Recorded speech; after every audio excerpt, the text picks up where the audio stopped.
여러분, 우리 자녀들이 이제 양육하다 보면 대부분이 이제 경험하게 되는 건데, 이제 질문이 무척 많을 때가 있잖아요. 그리고 아주 귀찮을 만큼 질문을 또 특별히 많이 하는 친구들도 있지만, 대개가 이제 질문을 많이 하는데 질문이 이렇게 잦아들게 되는 타이밍이 있죠. 어느 순간부터 이제 질문을 안 하기 시작하는 거죠.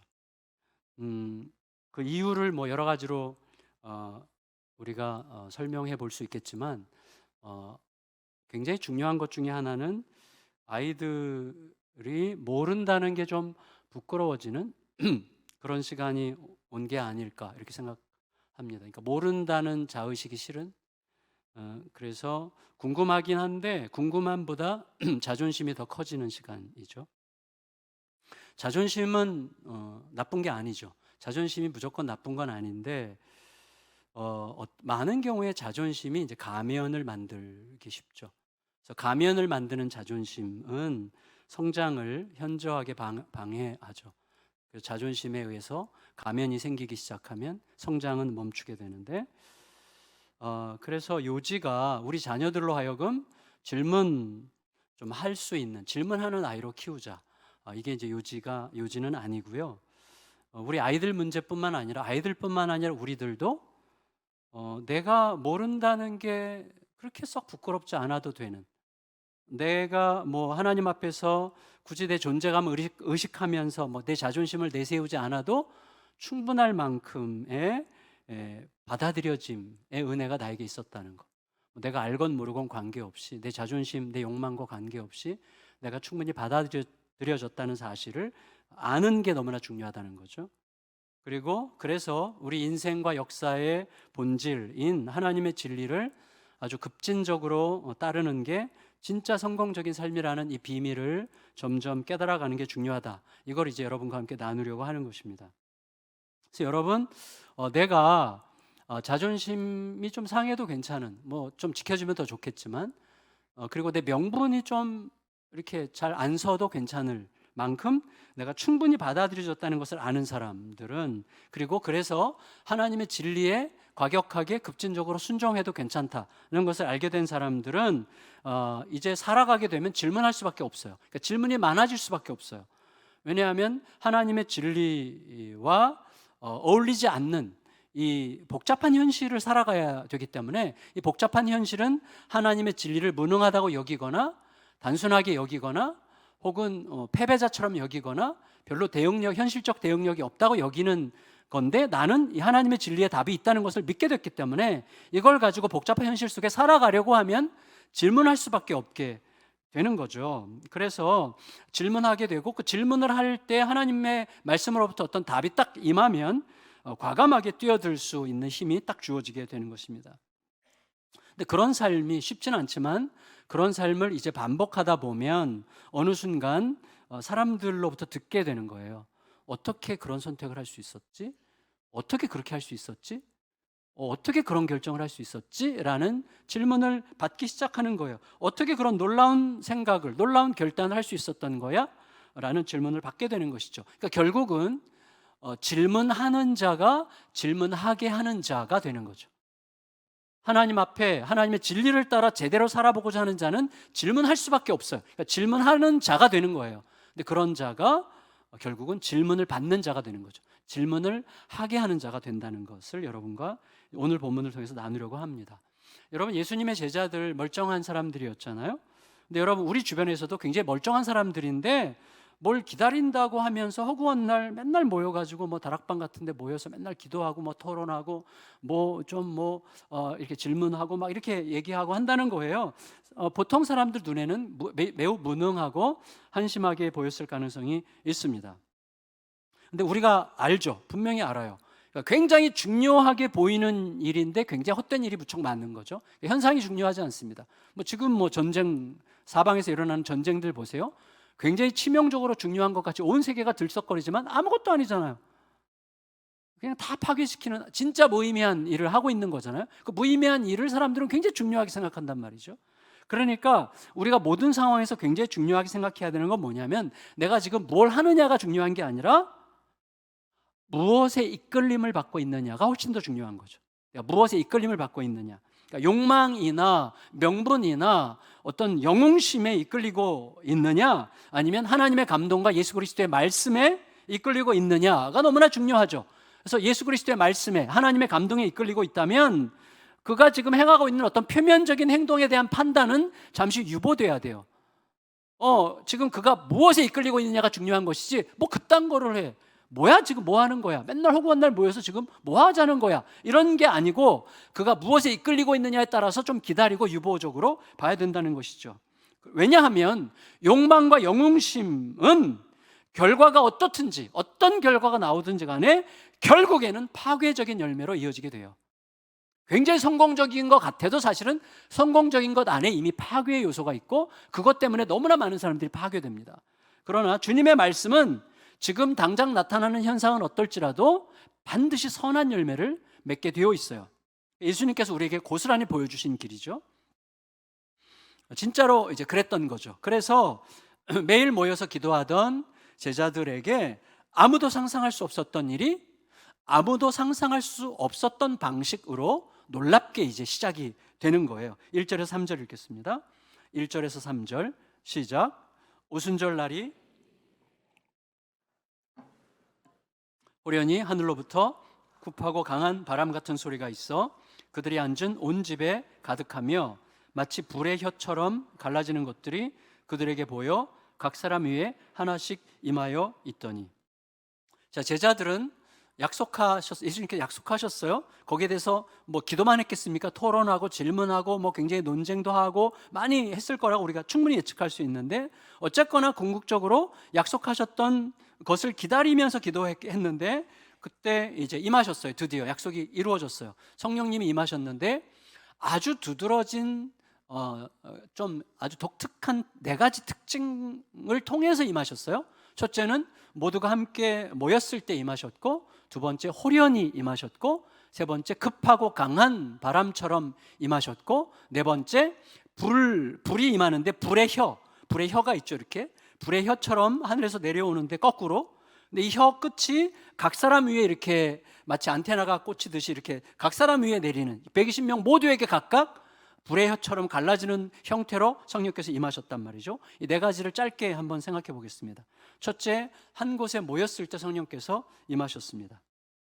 여러분, 물론 성령님은 우리가 모였을 때만 임하시는 분은 아니시죠. 혼자 있을 때도 임하시는 분이시죠. 하지만 이 오순절 특별한 사건 때는 다 같이 모였을 때 그리고 매우 공개적이고 매우 선포적인 방식으로 임하셨습니다.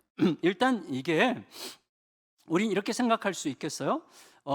지난주와 진지난주에도 그랬고, 오순절 성령의 오심은 하나님이 이미 승리하셨다는 것을 세상에 선포하는, 교회가 탄생하는 유일한 사건이었다는 것을 이야기했어요. 그러니까 그건 굉장히 중요한 교회 탄생의 객관적 사건이죠. 그러니까 온 세상에 하나님의 승리를 선포할 교회 탄생을 기념한다는 의미에서는 이 공개적이고 선포적인 성령의 임하심이라는 것은 굉장히 합당한 설정이었다고 할 수가 있겠습니다. 오순절이 언제예요? 오순절, 맥추절, 초실절, 칠칠절 다 이제 같은 시기를 여러 가지 모습으로 호칭하는 건데, 맥추절이랑 이제 같은 시기죠. 그러니까 보리 추수를 기념하는 맥추절, 그리고 밀 추수가 시작되는 초실절, 그리고 그 이스라엘 백성들이 출애굽한 6월절로부터 50일째 되는 7주죠. 77이 49. 7일씩 7주가 지난 50일이 지난 오순절. 이게 이제 오순, 5 곱하기 10이죠. 순이 10이잖아요. 오순절이죠. 이게 다 같은 표현인데 광야 이스라엘 백성들이 광야를 지나고 나중에 해석해 보니 이스라엘 백성들이 출애굽하고 나서 그 다음에 시내산에서 하나님의 말씀을 받았는데, 그 말씀을 받았던 시기가 대략 출애굽 이후에 50일쯤 지났을 때라고 그들은 그렇게 이제 의미 부여를 했어요. 그래서 오순절은 이후에 하나님의 말씀을 받은 것을 기념하는 절기로도 이제 사용됐다고 합니다. 그러니까 이 맥추절, 초실절, 칠칠절, 오순절을 합쳐서 우리에게 줄 수 있는 의미는 추수와 그다음에 말씀이죠. 이게 이제 우리에게 남는 상징이라고 할 수가 있겠는데, 그러니까 우리는 이렇게 쉽게 적응할 수 있겠죠. 영혼의 거대한 추수를 위해서 말씀을 생각나게 하실 성령께서 오심으로 교회가 탄생한 거죠. 이게 이제 교회의 굉장히 중요한 본질이죠. 그러니까 교회는 영혼을 추수하되 주의 말씀으로 성령과 함께 성령께서 생각나게 하시고 깨닫게 하시는 말씀을 통하여 영혼들을 추수하는 공동체로 처음부터 탄생했다고 할 수가 있겠죠. 따라서 교회를 통해서 온 세상을 하나님의 구원으로 초청하는 이 거대한 사건은 당연히 공개적으로 선포적으로 다 같이 모였을 때 드러나는 게 마땅하겠죠. 하나님께서 구원하시는 그 일이 함께 모여있는 제자들을 통해서, 이 제자들이 나중에는 집에 있다가 밖으로 나간 것 같은데, 나갔을 때 온 땅에 흩어져서 살던 유대인 해외 거주자들이 이제 오순절이니까 다 모였고, 그 다음에 해외에 살다가 다시 역이민자가 된 예루살렘에 사는 해외 이중문화 경험자들도 있었고, 또 세계 각처에 흩어져 있는 유대인 회당에서 유대교를 접하면서 하나님을 알게 되고 하나님을 믿게 되고 하나님을 경외하게 된 이방인들도 이제 오순절을 지키기 위해서 전 세계 각처에서 엄청난 사람들이 모여들었는데, 이 모든 사람들, 소위 온 세상을 상징하는 이들에게 공개적으로 선포적으로 이제 성령께서 임하신 증거가 그들에게 나타났다는 것을 이제 우리에게 말해주려고 하는 거죠. 그래서 모두 함께 모였을 때 이제 임하셨다, 이렇게 우리가 적용할 수 있을 것 같고, 두 번째는 호련히 임하셨습니다. 호련히. 제자들은 성령께서 오실 거라는 걸 알고 있었어요. 그렇지만 그 시간에 그런 방식으로 오실 거라고는 예측할 수 없었죠. 이게 무척 중요합니다. 자, 여러분, 우리들은 주님은 웬만하면 우리가 예측한 대로 안 하세요. 그러니까 예측을 안 하는 게 중요합니다. 우리는 이렇게 하면 이렇게 하실 거야 라고 예측하고 싶어 하는데 그대로 안 할 가능성이 굉장히 많습니다. 하나님은 우리의 알량한 자만심을 충족시키는 걸 원치 않으세요. 우리를 지키시기 위해서, 우리가 알량한 자만심으로 들뜨는 것을 하나님은 못 참으세요. 우리를 보호하시기 위해서. 옛날에 누가 그랬잖아요. 예수님이 언제 오실 거라고 미리 말하는 사람들은 진짜 나쁜 사람들이라고. 왜냐하면 예수님이 사실은 그날 오시려고 그랬는데 그 인간들이 말하는 바람에 그 인간들이 자만심에 빠질까 봐 그날 취소하셨다고. 그러니까 여러분, 그런 짓 하면 안 되는 거죠. 그러니까 하나님은 우리에 의해서 놀아나는 분이 아니시잖아요. 그러니까 엄밀히 말하자면 예수님은 제자들이 기도했기 때문에 오신 게 아니죠. 우리가 기도했더니 이렇게 하셨어. 여러분, 이거 굉장히 위험할 수 있어요. 내가 이렇게 했더니 하나님도 어쩔 수 없더라고, 이런 거. 팔을 비틀었더니 주시더라고, 이런 식의 하나님과의 관계는 너무나 위험한 거죠. 너무나 좀 유치한 거죠, 사실은. 엄밀히 말하자면 성령님께서는 제자들이 기도했기 때문에 오신 건 아니죠. 우리가 구하면 언제든지 우리가 원하는 때에 원하는 방식으로 오시는 분이 아니시죠, 성령님은. 하지만 우리의 기도와 무관하게 오신 것도 아니죠.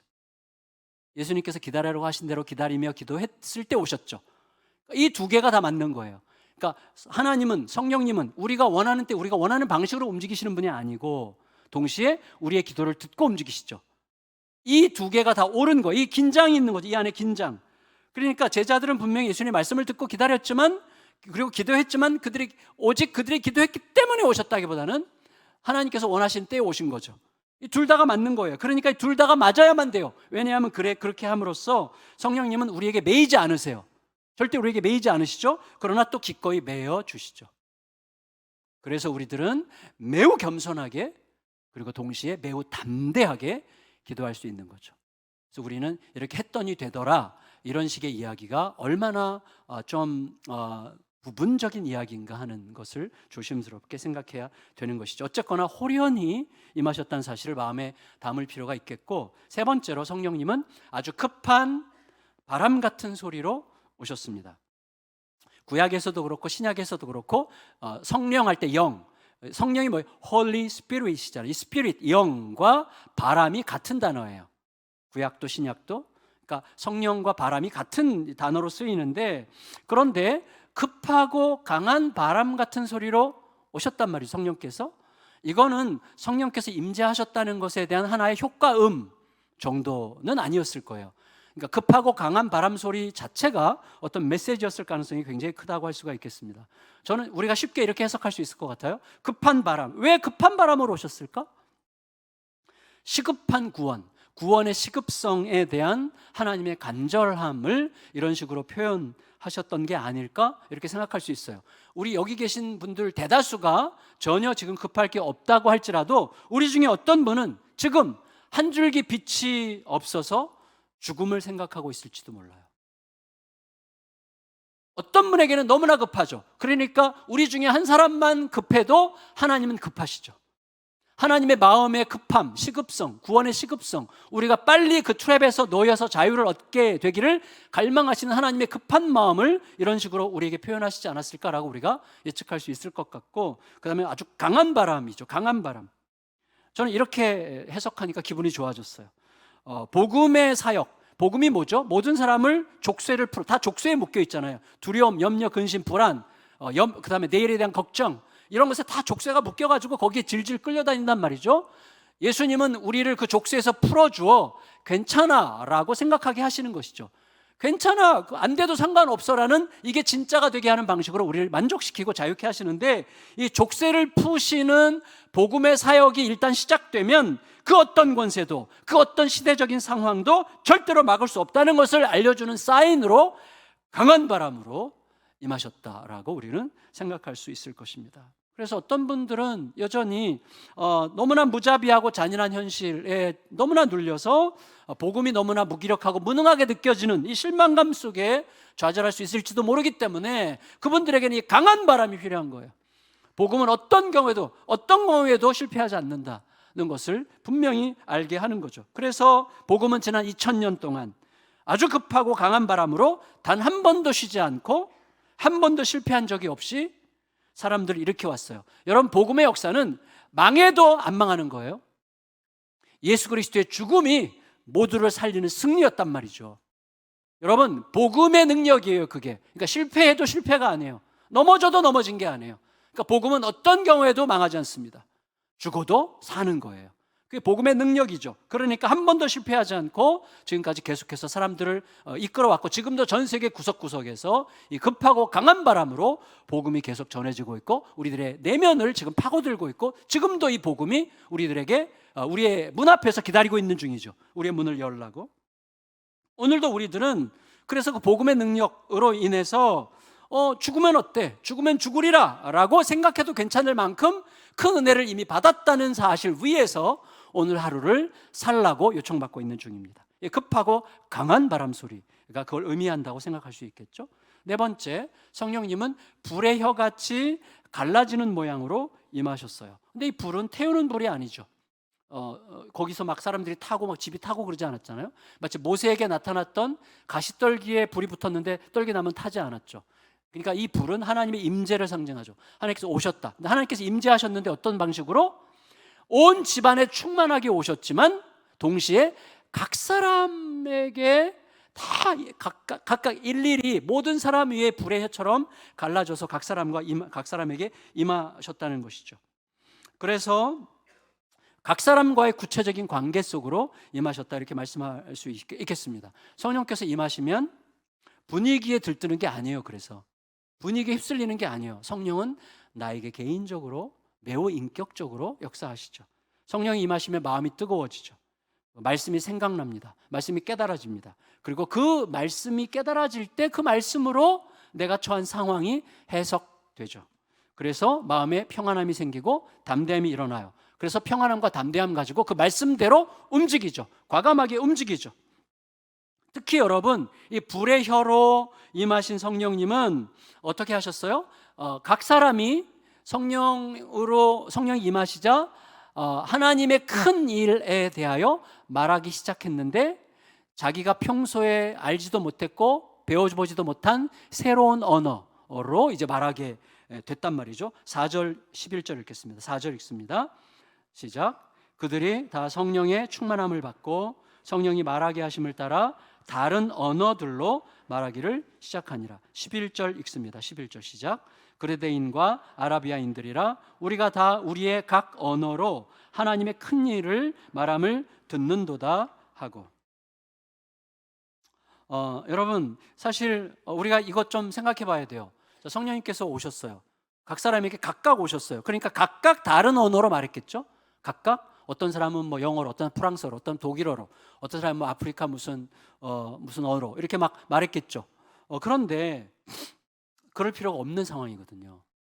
여러분 지금 국제 컨퍼런스 같은 데 가면 아마 참석하는 사람들의 90% 이상은 다 영어를 알아들을 줄 아는 사람들이 갈 거라고 예측할 수 있는데, 마찬가지로 이때 예루살렘에 모인 세계 각처에 흩어져 있던 유대인들과 하나님을 경외하는 자들은 전부 다 헬라어가 거의 공용어예요. 헬라어를 다 쓸 줄 알아. 그리고 헬라어 아니면 아람어를, 시리아어죠. 아람어를 다 쓸 줄 아는 사람들이에요. 그러니까 아람어나 헬라어로 말하면 다 알아들어. 그런데 성령께서는 각 사람이 자기들이 사는 곳, 자기들의 출신지의 현지어로 굉장히 다양한, 여기 나오는 여러 이렇게 지역들을 보면 최소한 15개 이상인데, 그 지역들의 현지어로 말하게 하셨다는 것은, 굳이 그렇게 안 해도 되는데 그렇게 하게 하셨다는 것은 그렇게 하시는 이유가 있었기 때문이죠. 그 이유를 우리가 쉽게 생각할 수 있을 거예요. 어떤 뜻이 있었을까요? 무엇보다도 언어의 장벽을 뛰어넘어서 성령님 자신이 친히 만국의 공통 언어가 되시겠다는 뜻이죠. 성령님이 만국의 공통 언어예요. 성령이 임하시고 말씀이 깨달아지면 삶이 변하는데, 그 삶이 어디로 가요?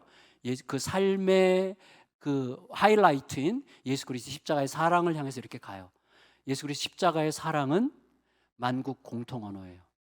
여러분, 부부간에 아무리 한국말 잘해도 부부간에 사랑하지 않으면 서로 딴 얘기합니다. 말이 안 통합니다.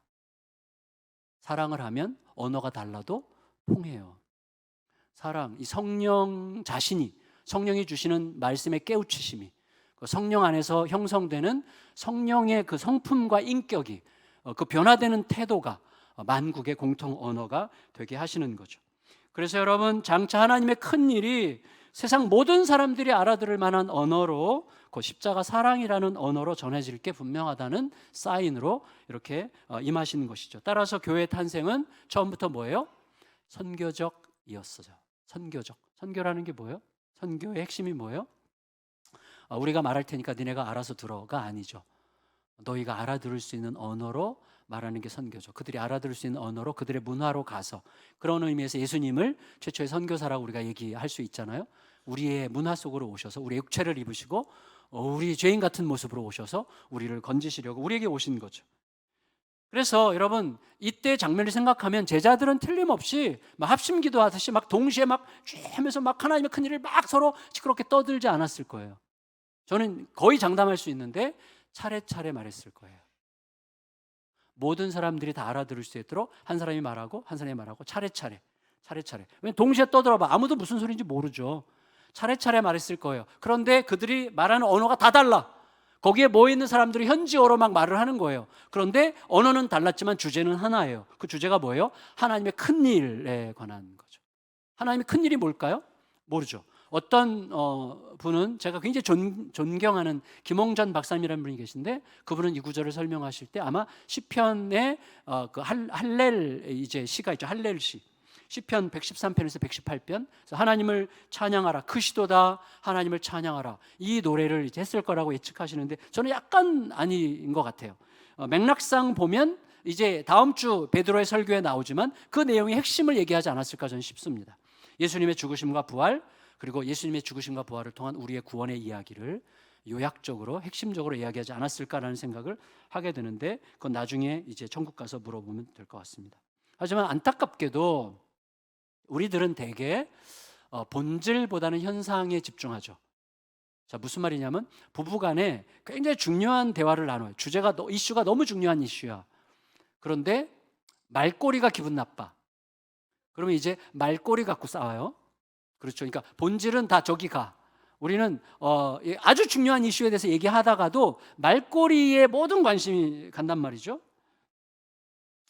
근데 여러분, 중요할수록 말투도 중요하지만 기질이나 상황에 따라서 얼마든지 달라질 수 있잖아요.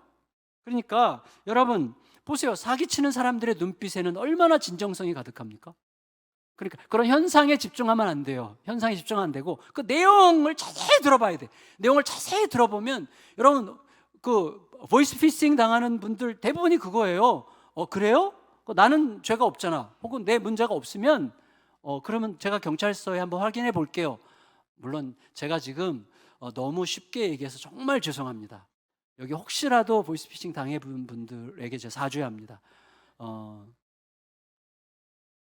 좀 애매하고 어려운 상황이겠죠, 물론. 그렇지만 제가 지금 말하려고 하는 핵심은 뭐냐면, 우리가 너무 쉽게 그냥 당장의 어떤 현상, 제가 왜 이 말을 하는 거예요? 거기 모인 사람들이, 제자들이 하나님의 큰 일에 대해서 이야기하는데, 모인 사람들의 모든 관심은 하나님의 큰 일의 내용이 뭐냐, 하나님의 큰 일의 컨텐츠가 뭐냐에 관심이 없어요. 와, 이 촌놈들이 외국어를 해. 여기에 이제 모든 관심이 있는 거예요. 근데 그게 저는 성령의 이끄심이었다고 생각하고 싶은 거예요.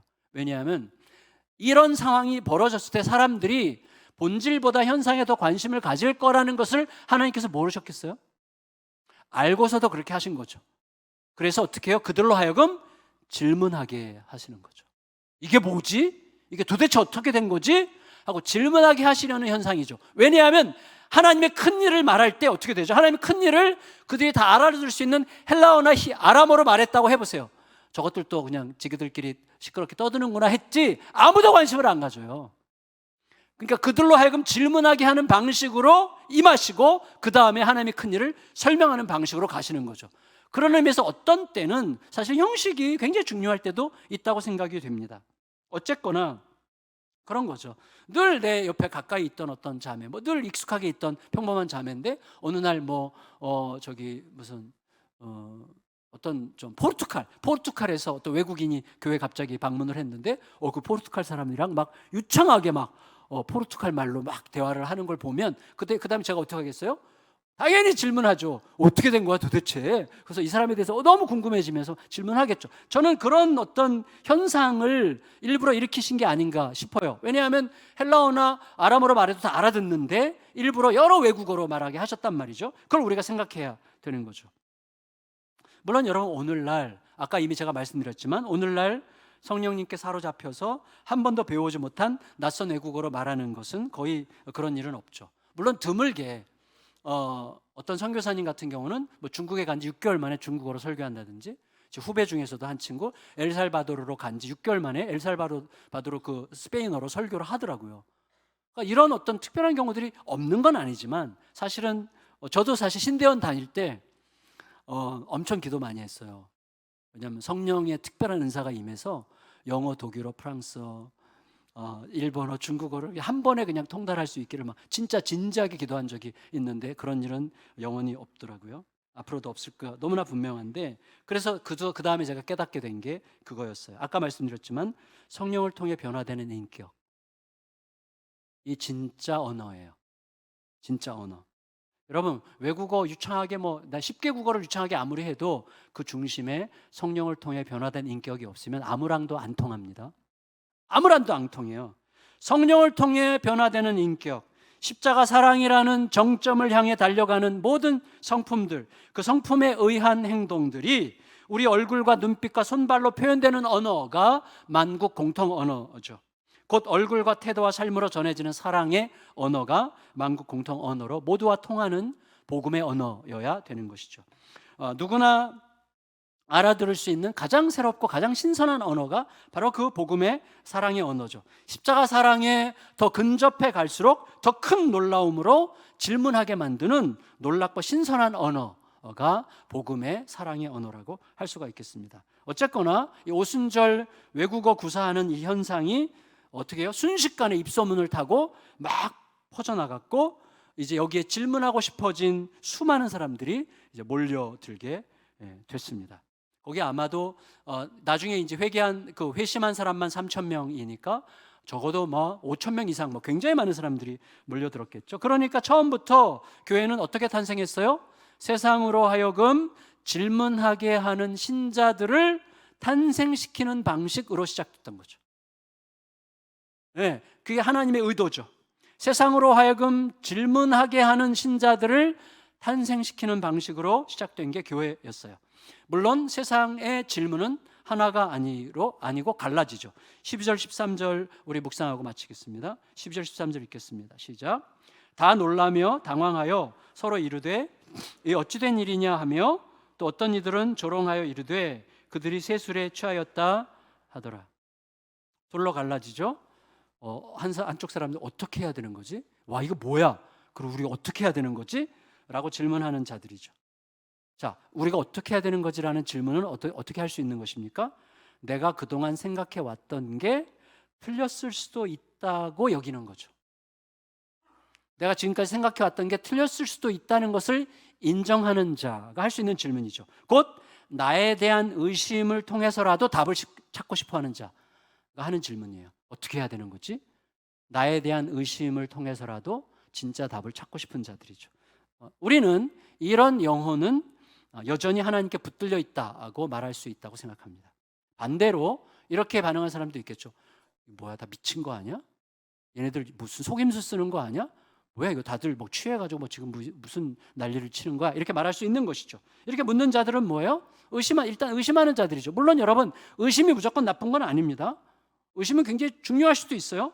종교개혁자들도 의심을 굉장히 중요한 컨셉으로 생각했는데, 중요한 건 뭐냐면 알기 위해 의심하는 것이 있고 부정하기 위해 의심하는 게 있어요. 그걸 꼭 기억해야 됩니다. 부정하기 위한 자들, 부정하려고 의심하는 자들은 자기는 이미 답을 안다고 전제하는 거예요. 하지만 더 밑바닥을 파보면 사실은 내 생각이나 내 신념, 내가 살아왔던 방식이 틀릴까 봐 두렵고 불안한 거예요. 왜냐하면 굳이 조롱할 필요 없잖아. 굳이 욕할 필요 없잖아. 근데 왜 욕을 해? 두려운 거예요. 왜 두려워요? 내가 틀렸다는 게 드러날까 봐 두려운 거예요. 그러니까 여러분, 두렵지 않은 사람들은 굳이 욕할 필요 없어요. 뭐 저 사람들은 저러나 보다 그러고 지나가면 되는 것이지, 굳이 조롱을 해, 굳이 비난을 해, 굳이 멸시해, 굳이 손가락질을 해. 두려운 거예요. 그래서 조롱과 비난으로 자기의 신념과 자기의 삶의 방식을 방어하는 것입니다. 자기를 지켜줄 자가 없는 거예요. 나를 지켜줄 자가, 나를 품고 있는 자가 없어요. 오직 혼자 있을 때 자기가 얼마나 초라한지를 발견하게 되는 자기 자신밖에 없어요. 자기 자신밖에 자기를 지켜줄 자가 없는데 자기 자신은 혼자 있을 때마다 알게 돼요. 내가 얼마나 초라한지. 그러니까 두려운 거예요. 불안한 거예요. 힘든 거예요. 하나님의 이름을 부르면서도 하나님이 내 생각이나 내 신념보다 비교할 수 없이 크신 분이라는 것을 계속해서 기억해야 됩니다. 의도적으로. 그리고 그 하나님은 어떤 경우에도 내 자존심이 망가지고 내 명분이 깨지고 내가 뭐 틀려서도 아무 상관없을 만큼 나를 감싸서 나를 완전히 끝까지 지켜줄 분이라는 사실을 믿을 때만 우리들은 그럼 어떻게 하면 되냐고 물을 수 있는 자가 되는 거예요. 그런 건강한 질문을 하는 자가 되는 것이죠. 여러분, 모든 상황에서 하나님께서 지켜주실 거라는 것을 믿는 자는 새로운 현상을 접할 경우, 와, 이거 진짜 단지 새로운 게 아니라 이거 진짜 하나님이 아니시면 이게 이루어질 수 없는 일인데 어떻게 이런 일이 있지? 라는 현상을 접할 경우에 니고데모나 베레아 성도들처럼 질문하게 될 것입니다. 여러분, 내가 생각하는 하나님이 하나님 전부가 아니잖아요. 내가 생각하는 하나님은 하나님, 정말 무한하신 하나님의 어떤 작은 한 부분을 내가 품고서 하나님이라고 부르고 있는 것이지, 내가 알게 된 하나님이 하나님 전부라고 생각하는 것 자체가 얼마나 큰 오산입니까? 그러니까 내가 생각해왔던 하나님이 하나님의 전부가 아니고 내가 알아왔던 진리가 진리의 지극히 일부분일 뿐이라는 사실이 분명하기 때문에 하나님께 여쭙는 거예요. 그런 사람이 질문할 수 있는 자가 되는 거예요. 사람에게도 질문할 수 있죠. 내 자존심이나 내 명분이 상처받는 것은 그 다음 문제, 그렇게 중요하지 않습니다. 여러분, 자존심이나 명분 따위가 감히 하나님이 붙드시는 내 존재를 무의미하게 만들 수는 없어요. 하나님이 붙들려 있으면요, 자존심이고 명분 따위고 그 따위가 우리의 존재를 그렇게 무의미하게 만들지 않습니다. 그런 것에 휘둘릴 필요가 없어요. 중요한 건 뭐냐면 내가 지금 하나님의 더 크고 더 넓으신 진실을 갈망하고 있느냐 하는 거죠. 여러분, 우리가 50년을 혹은 70년을 일관된 신념으로 살아왔어도 지금 펼쳐지는 일이 하나님이 아니시라면, 있을 수 없는 현상이라면 내 신념을 고집하고 상대를 비난하면서 진리를 피하는 것은 비겁한 일이죠. 바보 같은 짓이죠. 끝내 버티면서 질문해야 됩니다. 그게 내 영혼을 위해 비교할 수 없이 더 정직하고 아름답고 선한 일이에요. 그런데 여러분, 결론적으로 무엇보다도 성령의 오심과 교회의 공적인 탄생은 예수 그리스도의 행적과 매우 자연스럽게 이렇게 연결되어 있습니다. 무슨 말이냐면 예수님의 공적인 사역이 언제 시작됐죠? 예수님께서 요단강에서 세례 받으시면서 시작됐어요. 그때 성령께서 임하시죠. 비둘기처럼 성령이 임하십니다. 자, 그리고 나서 곧장 어디로 가시죠? 광야로 가세요. 광야로 가실 때 성령에 이끌려 광야로 가셨고, 성령에서 마귀의 시험을 받으실 때 말씀으로 물리치시죠. 말씀으로 다 이겨내시죠. 성령께서 함께 하신 거죠. 그리고 광야 시험 직후에 어디로 가세요? 가버나움 회당으로 가세요. 회당에 가셔서 자기가 이 땅에 오신 목적을 선언하세요. 오신 목적은 뭐죠? 희년의 선언이에요. 모든 어긋났던 것들, 뺏기고 강도당하고 상처나고 했던 모든 것들이 전부 다 제자리로 돌아와 다시 평화와 샬롬을 누리는 그날이 희년이죠. 하나님 그 희년을 약속하셨죠. 희년을 회복시키기 위해서 내가 왔다 말씀하셨어요. 예수님이 오신 목적이에요. 모든 사람을 제자리로 돌아가 자유와 만족과 기쁨과 평안을, 샬롬을 회복하는 일, 주님께서 오신 목적이에요. 근데 그 희년을 선포하실 때 희년 선포의 서론이 있어요. 인트로덕션이 있어요. 희년 선포의 서문이 뭐예요? 서문? 주의 성령이 내게 임하셨으니예요. 그렇게 시작해요. 희년의 선편.